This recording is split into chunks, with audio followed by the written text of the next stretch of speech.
sou o Zaro do canal Zaro Cultura e esse é o programa Experiências de Vida. Temos aqui conosco Luiz Fitzpatrick.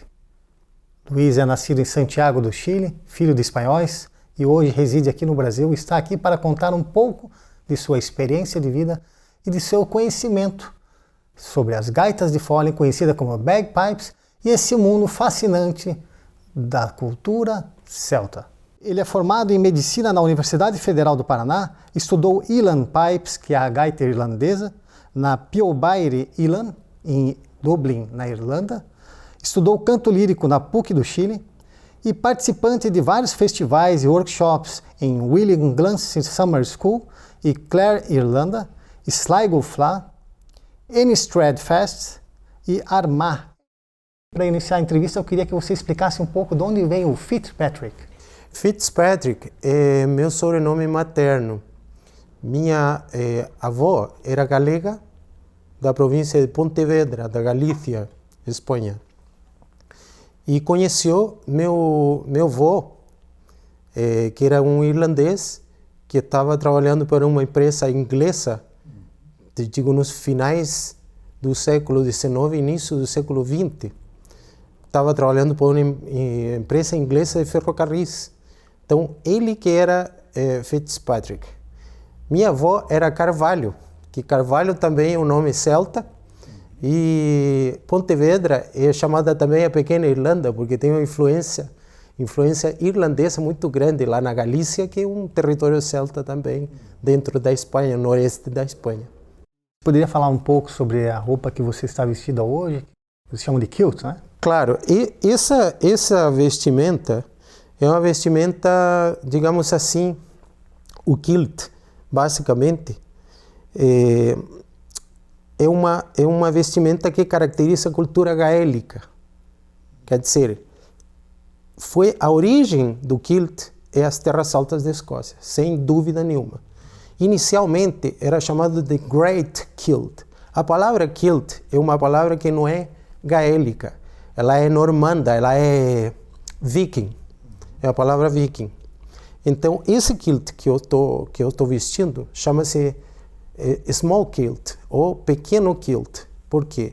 Porque o ancestral era uma peça única de pano dobrado, que desdobrava e ela servia como se fosse uma saia, mas também pendurava no ombro. Então, ele servia como se fosse uma capa. Essa parte aqui, que hoje em dia chama-se fly plaid, porque um pano de tartan é um quadriculado que vai voando como se fosse uma capa. O ancestral era uma peça única só, mas era meio desajeitado. Então, no século XVI, começaram a pensar em separar essa parte de baixo da parte de cima. Então, já para a Batalha de Culloden, que foi onde a Escócia, os Highlanders combateram pelo trono da Inglaterra, Irlanda e Escócia, para colocar no trono a família Stuart, o clã Stuart, já se usava assim como estou usando aqui. Então, essa vestimenta é do século XVIII, praticamente. E havia significados diferentes, a relação das cores e o xadrez? Sim, inicialmente não. Ancestralmente, só eram de uma determinada região ou outra da Escócia. Mas depois, na era vitoriana, era vitoriana, 1800, século XIX, que começaram a registrar as famílias, os clãs, os diferentes tipos de quadriculado. Esse que eu estou vestindo, por exemplo, é do meu clã, da família Fitzpatrick. Né? Então, cada quadriculado é registrado em uma instituição que é de caridade, lá na Escócia, em que existem mais de 3.500 tipos de tartan registrados hoje em dia. E esses 3.500, você tem 4 possibilidades de cores. Então, na verdade, existem atualmente 14.000 tipos de quadriculados de kilt. Existe um significado para esse ornamento na frente e as adagas? Sim, esse aqui chama sporran. Esse é um sporran de gaiteiro, de piper. E originalmente ele é feito de crines de cavalo, de cauda de cavalo. Né? É um sporran específico para pipers. Né? Esse ornamento aqui, que é uma espada com um trevo, que é o símbolo da Irlanda, porque o kilt é irlandês, né? É Fitzpatrick, e mostra uma espada, uma Claymore, que é a grande espada escocesa, com um trevo que simboliza a Irlanda. Isso aqui não é para prender o kilt para não abrir. Na verdade, é para adicionar peso ao kilt e ele ter uma queda certinha, né? Porque se não recolhe, fica feio. Então é para ele ficar mais pesado e ele cair bem, né? Essas dagas, é interessante, o nome em gaélico chama-se Sgian-dubh. Sgian-dubh em gaélico significa daga negra ou daga escura. Por quê? Eu vou tirar ela aqui, ó. Ela é de verdade, olha. Ela vai escondida na meia e tampada pelo kilt, para não ser descoberta. Porque quando você chegava a algum lugar, era costume na época que você tinha que deixar as armas para fora da porta. Você não podia entrar com armas no castelo, porque você podia agredir alguém. Mas mesmo assim, o escocês era precavido e mantinha sempre uma arma guardada por se alguém queria agredir ele dentro do castelo sabendo que ele estava desarmado, né? Então, daga escura, porque ela era escondida. Sgian-dubh. Então, essa é uma cópia, uma reprodução de uma daga escocesa do século XVIII, né? E que se utiliza aqui e uma outra aqui no cinto que você tinha que entregar. Então, você entregava essa, mas tinha essa outra guardada na meia. E qual a origem das gaitas de fole?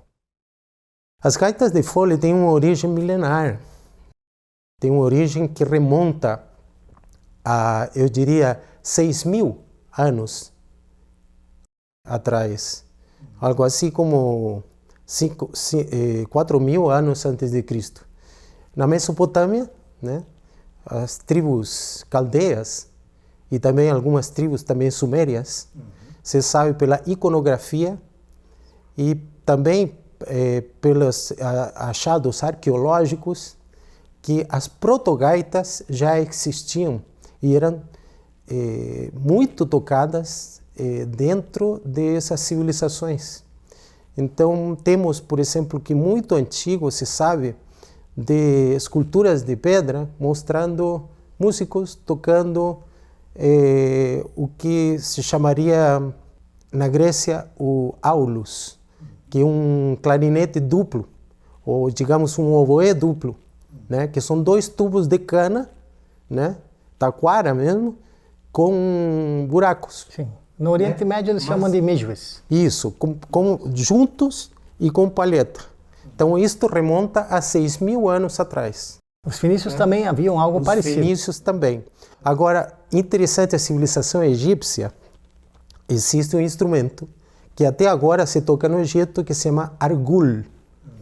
E que o argul tem um som parecido à uilleann pipe, que é a gaita irlandesa.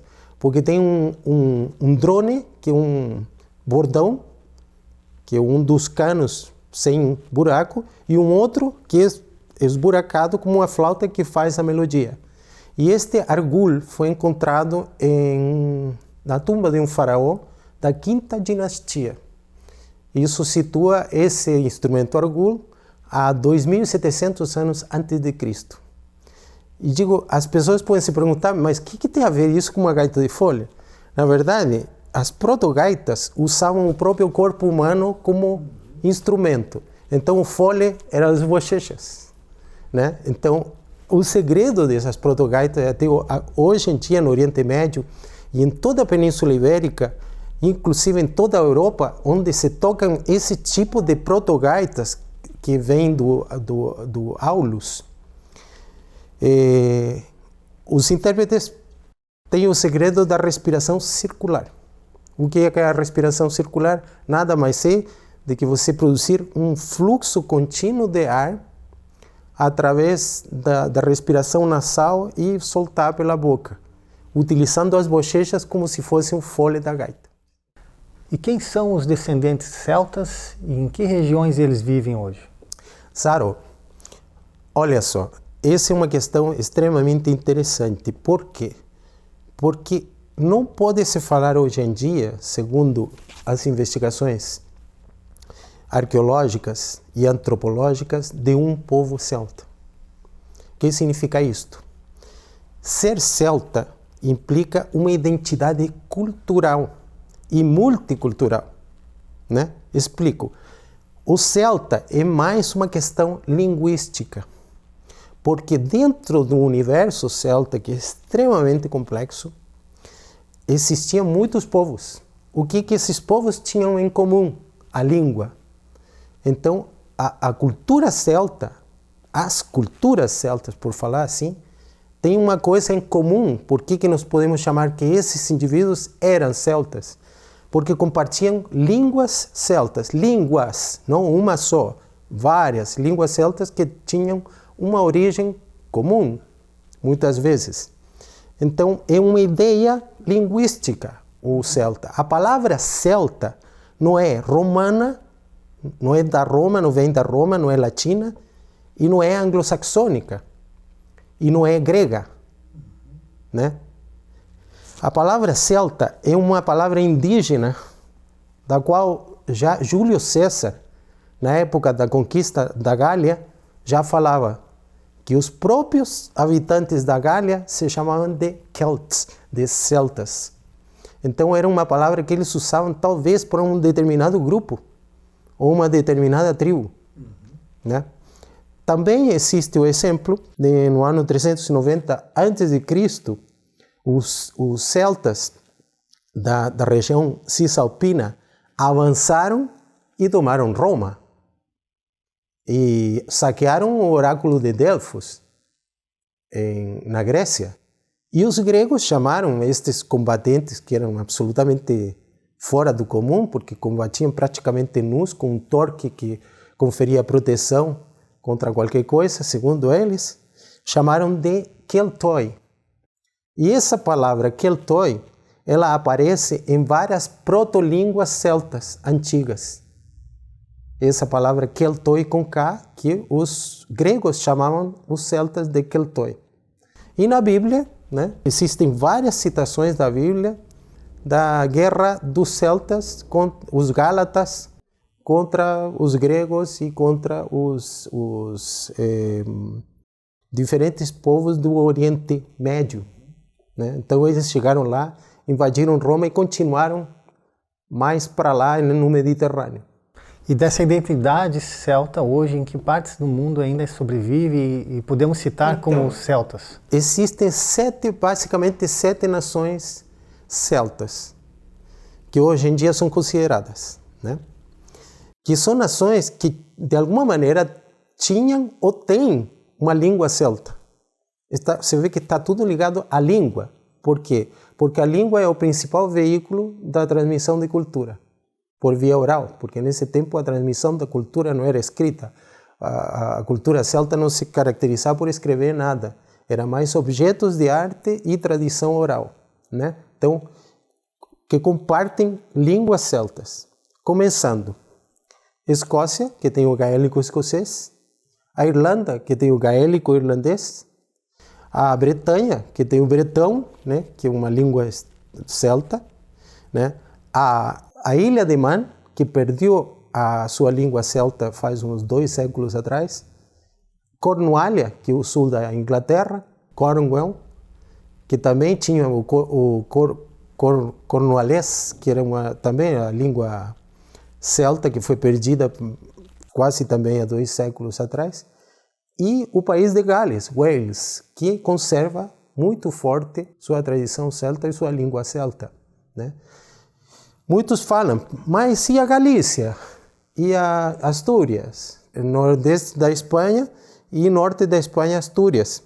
São regiões que sim, a presença deste povo com línguas celtas e proto-celtas existia já há muito tempo, antes da chegada dos romanos, né?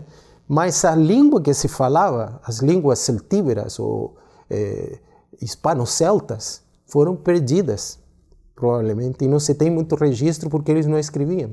Então, tem quem seja antropólogo e arqueólogo que não considere Galícia e Astúrias como terras celtas, apesar de ter no sangue as pessoas, né, essa característica, né, comum que foi a língua e que é a iconografia e a arte celta. Você falou muito da língua, mas e a música? Elas têm algo em comum. Exatamente. Tanto na Galícia quanto na Irlanda, Escócia. Sim. Existem elementos, em alguns instrumentos e também alguns elementos musicais, né?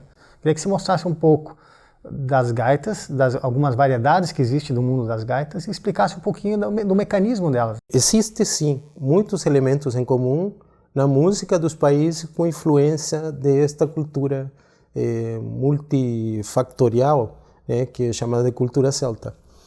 E o comum denominador, eu diria que é o que diríamos assim, uma gaita atlântica, né? E essa gaita atlântica sendo parente e sendo herdeira de aqueles instrumentos que nós falamos no início da entrevista, que são os oboés duplos de Oriente, do Egito, da Fenícia, da Suméria, né? Então, toda essa evolução, porque os romanos levaram esses instrumentos para a Europa quando começaram a conhecer essas culturas, chegou a produzir no continente uma gaita que era um comum denominador chamado gaita atlântica.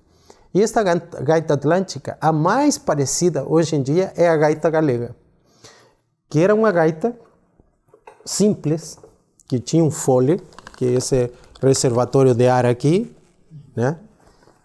Tinha um bordão, ou chamado de drone, ou ronco, né? E um ponteiro, que é onde se faz a melodia, certo? Esse modelo de gaita chegou até mais para lá da Idade Média, inclusive na Irlanda e na Escócia. Por isso, hoje em dia, os musicólogos afirmam que existe uma teoria do corredor atlântico, que as gaitas viajaram do continente, especificamente da Península Ibérica, né, e da Bretanha, francesa também, para as ilhas do norte. Diga-se Inglaterra, Escócia, Irlanda.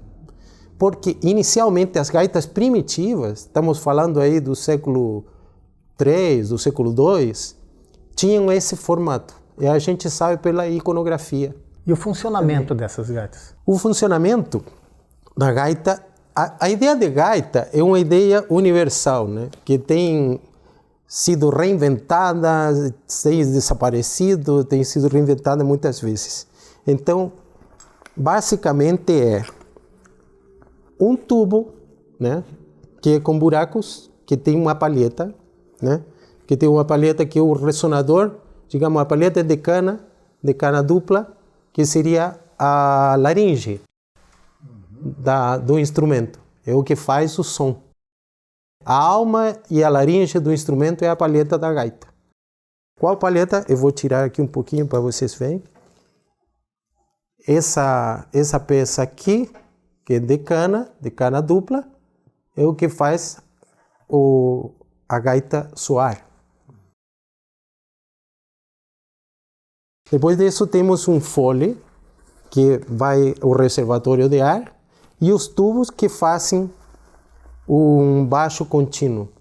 Isso é muito interessante, porque esse baixo contínuo, o som dos bordões, é um som magnético, é um som místico, é um som que nos remete assim, a grandes extensões. Dá uma sensação de você estar no Finisterre, olhando para o oceano infinito.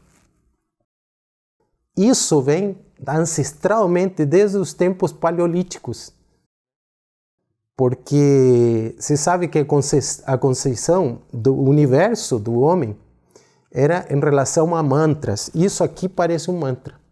Então eu vou tocar um pouquinho para vocês terem essa ideia.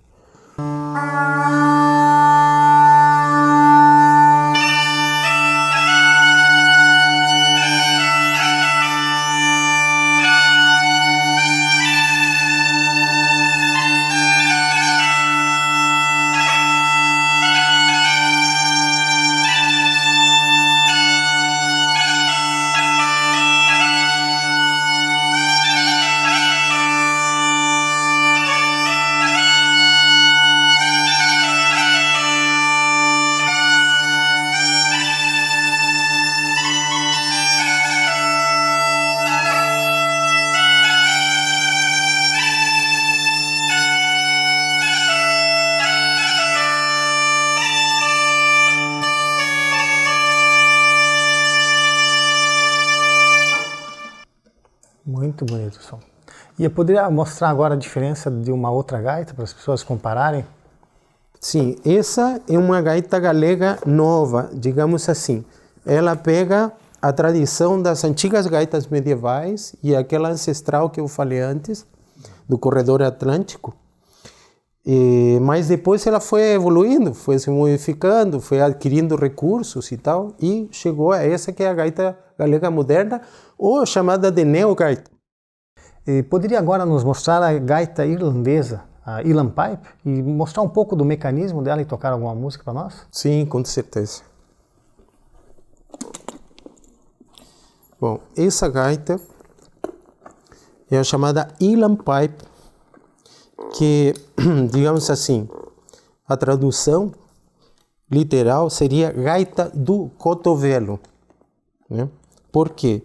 Porque ela tem um fole aqui, que vai colocado aqui e que vai alimentar de ar a bolsa, o bag, a bolsa. Então, essa gaita é uma das gaitas mais complexas que existem no universo das gaitas.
Antes de tocar a gaita escocesa, que vamos deixar para o final da entrevista, eu queria que você falasse um pouco sobre um episódio que ocorreu na Inglaterra em 1745, se eu não estiver errado, uma revolta que houve entre Escócia e Inglaterra, onde o Império Inglês havia proibido as gaitas escocesas e consideravam isso como um símbolo de guerra. Queria que se explicasse isso, por que houve essa proibição? Sim, isto se refere a uma situação que já tinha bastantes precedentes, que era a revolta dos escoceses do domínio estrangeiro inglês. Então, isto chegou a um ponto final e culmine com a revolta dos Highlanders, que apoiaram a restituição ao trono da casa Stuart, que era o rei da Escócia, James II. Então, este rei é James II, por isso Jacobites, Jacobus, que em latim significa Jaime, né, eram os apoiadores, que eram todos das terras altas da Escócia, que eram gaélicos, né, na sua grande maioria todos gaélicos, e como eram gaélicos, vestiam kilt e tinham uma série de costumes celtas. Dentro delas era a interpretação da grande gaita das terras altas, também chamada Scottish Bagpipe ou Great Highland Bagpipe. Esta gaita era usada nos combates. Como? Era uma gaita, um grupo de gaiteiros que ia junto com o exército dos Highlanders combater os ingleses. A maior batalha decisiva foi a Batalha de Culloden, né, 1745. onde eles impartiam instruções à tropa através dos toques da gaita, grande gaita das terras altas, a Scottish Bagpipe. Então, tinha marchas que eram para avançar, tinha marcha que eram para se retirar e tinha marchas que eram para flanquear o inimigo. E tudo isto não através de uma corneta ou um clarim militar. Na verdade, era através da gaita Scottish Bagpipe. Né? Por isso que ela tem esse volume exageradamente alto, porque ela precisa ser ouvida em um campo de batalha, entre outras coisas. Mas esta gaita é muito interessante porque foi considerada pelos ingleses como um instrumento de guerra. E nessa época ele cumpriu essa função. Então, depois que, infelizmente, a Escócia perdeu a guerra para a Inglaterra, esta gaita foi considerada subversiva, como se fosse uma arma. Não só porque ela era utilizada no exército inimigo, que seria o exército dos Highlanders, sino também porque ela tinha um elemento simbólico tão forte para o espírito e o nacionalismo escocês, que quem escutava uma gaita ficava absolutamente revoltado contra os ingleses e com vontade de combatê-los. Então, o governo inglês, o reino inglês, depois da derrota da Escócia, decidiu abolir todos os costumes Highlanders e, dentro desses costumes, obviamente, a Scottish Bagpipe, a grande gaita das terras altas. Então, tem um ditado na Escócia que é muito interessante e muito bonito também, maravilhoso, eu diria, que diz assim, eu vou falar em inglês, mas depois eu vou traduzir. Diz, "One piper and 10 soldiers make an army." Isso significa que um gaiteiro e 10 soldados fazem um exército inteiro. Só basta os soldados escutar o som da gaita escocesa para se transformarem em verdadeiros leões, como é o escudo e o símbolo da Escócia até hoje em dia. O leão em posição de ataque. Rampant Lion, chama. Parabéns. Então vamos nos tornar leões ouvindo essa maravilhosa gaita escocesa. Estou muito feliz com a tua presença aqui. Muito obrigado. É necessário que volte, porque esse é realmente um mundo fantástico sobre a cultura celta e uma entrevista é muito pouco para falar de tanto conteúdo. Estou muito contente que esteja aqui com a gente, espero que volte. Eu agradeço a sua vinda, agradeço a todos a presença, nos vemos em breve e fiquem agora com o som da gaita escocesa com Louis Fitzpatrick. Muito obrigado, agradeço o convite e a possibilidade de partilhar com vocês um pouquinho dessa fascinante cultura que é a cultura celta. Obrigado, um abraço a todos, até mais. E aqui, pessoal, nós temos aqui a gaita mais popular do mundo, chamada Scottish Bagpipe ou Highland Bagpipe, ou então Great Highland Bagpipe. O que significa isso? A grande gaita escocesa das terras altas da Escócia. A configuração dessa gaita tem um ponteiro que faz a melodia, tem uma peça para soprar, tem uma bolsa que é o reservatório de ar e 3 bordões, 2 tenores e um baixo. Esta gaita é muito icônica porque foi a gaita que foi proibida pelos ingleses, inclusive os gaiteiros eram condenados à morte por tocar esta gaita aqui, que representa, na verdade, o sentimento nacionalista de Scotland, de Escócia. Então, e também é herdeira das gaitas antigas, né? Essa configuração de linhas retas, meio militar assim, foi quando na verdade, na época da Rainha Vitória, se optou por tirar as curvas do entalhado da gaita, né? E deixar ela mais reta para ter usos militares, né? Então esse modelo realmente mudou. antigamente eram mais parecidas com as galegas, as gaitas escocesas. Então, para vocês, uma música, primeiro uma slow air, que chama-se Dark Island, ou Ilha Escura, e depois uma marcha escocesa do exército escocês, a Scottish Royal Guard.